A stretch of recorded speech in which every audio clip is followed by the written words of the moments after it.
Assalamualaikum warahmatullahi wabarakatuh. Kita akan membahas surat An-Nisa ayat 4 dan ayat 5. An-Nisa adalah sebuah surat yang membahas tentang keadilan, tentang perlindungan terhadap kaum yang lemah. Di ayat 4 kita akan mempelajari bagaimana Islam melindungi seorang istri, harta milik seorang istri dari suaminya. Terus kemudian ayat kelima lebih dahsyat, bagaimana Islam melindungi harta milik seorang anak yatim dari dirinya sendiri. Dari dirinya sendiri. Penasaran kan? Baik, kita mulai yang 4 dulu ya. A'udzubillahi minasyaitonirrajim. Wa atun nisaa, dan berikanlah perempuan-perempuan soduqatihinna nihlah, mas kawin mereka dengan keikhlasan. Jadi kalau seorang lelaki mau meminang seorang perempuan, mas kawin adalah syarat sah pernikahan. Nah, transfer harta ini harus diikuti dengan keikhlasan.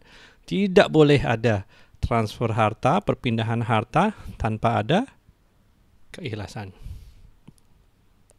Ingat, laki-laki kepada perempuan. Nah, baru kita masuk ke dalam tema utamanya.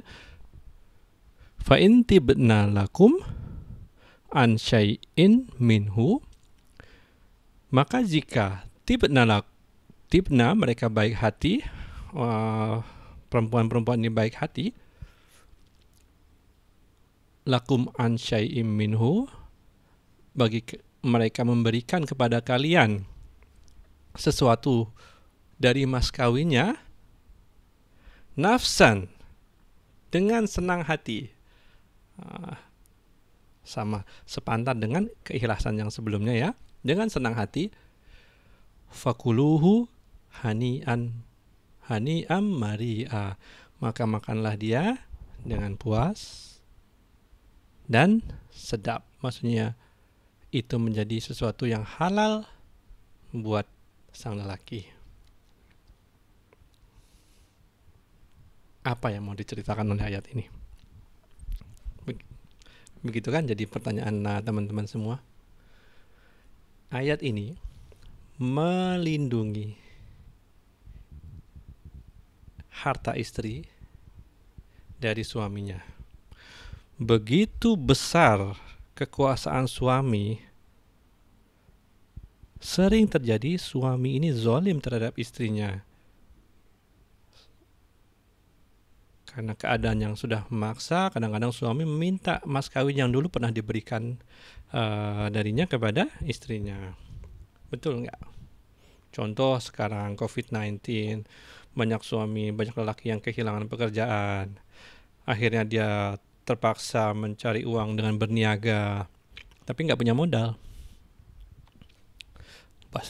Lepas itu dia ingat, oh dulu waktu aku kawin dengan menikahi istriku, mas kawinku tuh seharga mobil loh, seharga kereta. Lumayan lah buat modal berniaga. Betul nggak teman-teman? Ada cerita seperti itu. Nah, akhirnya dia minta dengan istrinya. Nah, istrinya ini makhluk lemah di dalam rumah. Dia nggak punya kalimat yang bisa menolak. Akhirnya diberikanlah uang yang dia minta, milik istri ini dari mas kawinnya itu. Walaupun istrinya dalam hatinya nggak ikhlas. Nah, itu yang dilindungi oleh ayat ini. Faham? Nah, ayat berikutnya. Wala tu'tus sufaha'a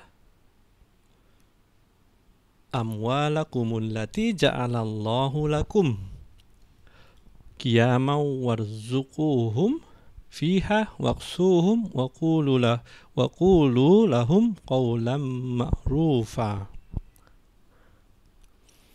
Wala tu'tus sufaha, dan jangan kalian serahkan. As-sufaha bisa diartikan kalau dalam kalimat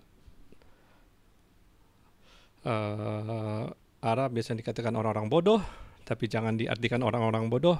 Kita tone down, kita katakan orang-orang yang bukan orang-orang, anak-anak yatim yang sudah dewasa tapi pikirannya belum dewasa.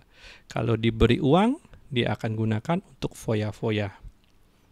Contoh, dia sudah dewasa nih, udah umur university lah, 20 tahun. Nah, kalau diberi uang milik orang tuanya yang saat ini dipegang oleh wali,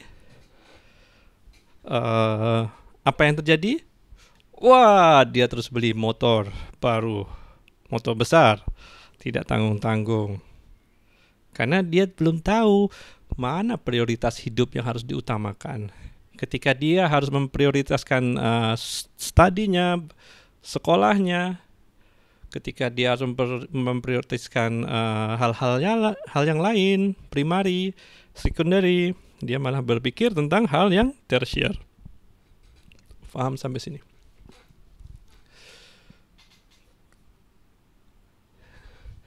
Jadi, saya lanjutkan. Amwalakumul lati, harta kalian yang ja'alallahu lakum qiyama. Allah jadikan bagian kalian pemeliharaannya. Jadi, contohnya adalah seorang wali yang memelihara harta anak yatim. Tapi anak yatimnya masih sufaha, masih belum cukup bijaksana dalam dalam menentukan prioritas belanjanya. Jadi tahan perintah dari Allah. Warzuquhum, dan beri mereka belanja fiha, padanya, waqsuhum, beri mereka pakaian. Pakaian ya, bukan makanan. Maksudnya ini adalah lebih daripada makanan. Jadi makanan sudah pasti terpenuhi, ini tambah pakaian. Wa qulu lahum qawlan ma'rufa, dan berkatalah kalian kepada mereka perkataan yang baik. Jadi di sini Allah melindungi harta seorang anak yatim dari dirinya sendiri dengan meminta kepada walinya untuk menahan sampai mereka cukup dewasa pikirannya, tahu mana prioritas hidup. Tapi tetap wali ini berkewajiban memberi mereka pakaian, memberi mereka keperluan pokoknya. Dan di akhir ayat dikatakan, berkatalah kepada mereka perkataan yang baik. Maksudnya anak yatim ini juga dalam hati mereka juga punya perasaan, lah itu harta saya kok. Kenapa wali-wali saya ini menahannya? Betul nggak? Makanya katakan yang baik supaya mereka sadar semua ini ada tujuannya. Bersabar, harta itu akan kalian ambil. Tunggu waktu, sebentar ya. Mungkin 3 tahun lagi, 5 tahun lagi. Menunggu anak yatim ini memiliki pikiran yang lebih dewasa dalam mengelola hartanya sendiri. Luar biasa kan bagaimana Islam melindungi harta milik orang yang lemah, milik anak yatim, milik perempuan yatim, dan lebih jauh lagi melindungi harta ini dari sifat foya-foya anak yatim yang belum berpikiran dewasa. Itu saja. Assalamualaikum warahmatullahi wabarakatuh.